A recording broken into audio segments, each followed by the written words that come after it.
Yeah, just after going back and looking at the game, I certainly Florida A&M University beat us pretty handily, very humbly. Beat us in all three phases of the football game. It was a certainly disappointing loss. Really getting a little tired, having to apologize to our fans for just not playing up to our expectations and what we're capable of.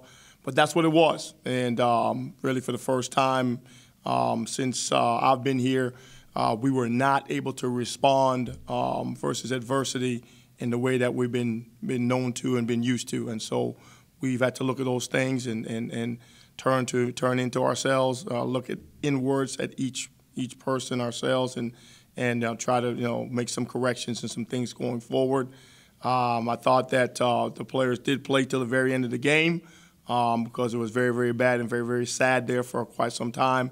But like all experiences, good, bad, or others, we've got to learn from it, grow, and build on it. Coach, you talk about how you lost, but what do you do to try to get things back on track? That's a great question. And so, like I said in my opening statement, we asked everyone to look inward to themselves on what I can do better as a member of this program, this organization. And for me as a head football coach, my directive has been, let's start with the details. We don't have to deep six or explode everything. We've had some success doing what we're doing, but let's look at the details, how we're coaching things, how we're asking young men to line up, where to step. Let's be honest about what we're asking them to do physically. And that might call for us scaling back on some things to where they can just play fast. So that's what we're doing as a coaching staff. That's been my directive to our staff, and we're going forward in that manner. I'm not sure what your practice schedule has been since Saturday, but how many practices have you guys had?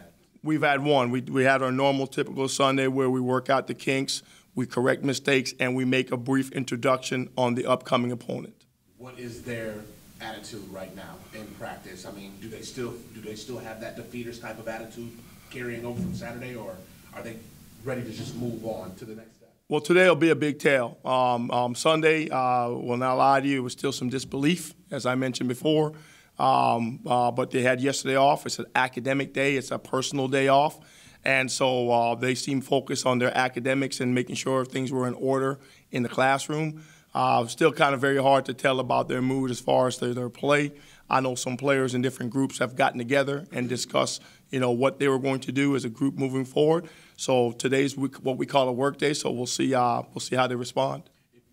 How important is it for you to be an example for your team right now to show that you're letting what happened on Saturday go, and you're moving forward, and they need to see that from you as their head coach to know that it is in the past, it's gone, it's done, we move forward. How important is it for you to get to that mentality of bouncing back and just leaving that behind? Well, that's a great question. I want to believe that I did that on Sunday, and I think that is a sign of leadership. Of here's where we're steering this ship now. This is what happened, and it's on to the next challenge. And we'll know today or have some idea how clearly I was able to communicate that as their leader. But certainly that was done on Sunday. Speaking of that next challenge, I mean, you kind of spoke on it in your opening statement as far as Howard coming in here and the offense that they're bringing to the field. I mean, this is going to be quite the challenge for you guys to bounce back from, what happened this past weekend, right? Absolutely. They're a juggernaut. I can't say it any other way and any other clearly. They are a juggernaut. They have a two-headed monster. I really, Kalen Newton has grown so much. We thought, in all honesty, that he had problems throwing the ball from the pocket, last year. You turn on the film, there aren't any issues with that. It's a lot more cleaner. It's a lot more crisp, precise. His targets have gotten better, less drops. And so when I say juggernaut, I just don't mean that I'm throwing fluff. It's what they are doing. So we talk about being competitive and having a chance to win championship and all those things. You've got to beat the best to be the best. And so here comes one of the best. And after last week, it's just going to be interesting. I just want to see our players play hard, do the things that they're supposed to do, and give our fans, what they expect. And that's a competitive good brand of football, playing clean football.